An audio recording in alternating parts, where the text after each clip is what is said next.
Tapos na ang sinagawang road reblocking at pag-aspalto ng Department of Public Works and Highways sa EDSA Busway mula Balintawak hanggang Buendia. May unang balita si James Agustin. Pinatutuyo na lang ang bahagi ng EDSA Busway northbound sa area ng Muñoz kung saan may isinagawang pag-aaspalto ng DPWH.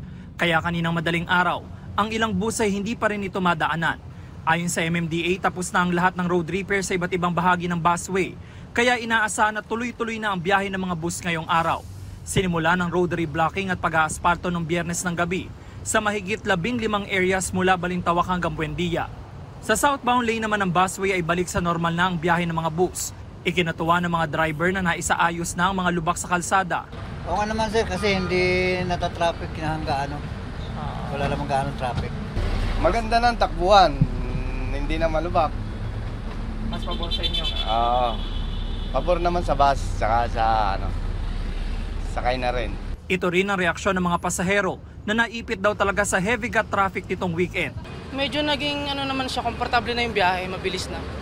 Tuloy-tuloy na. Mas mabilis po ngayon kumpara po ng mga nakaraan po. Parang mas traffic po sa kabila kumpara sa bus lane po ngayon.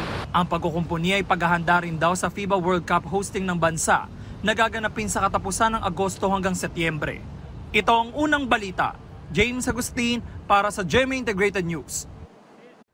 Mga kapuso, know the weather before you go at mag-subscribe na sa GMA Integrated News sa YouTube. Para sa mga kapuso natin sa abroad, bisitahin ang GMA Pinoy TV at www.gmanews.tv.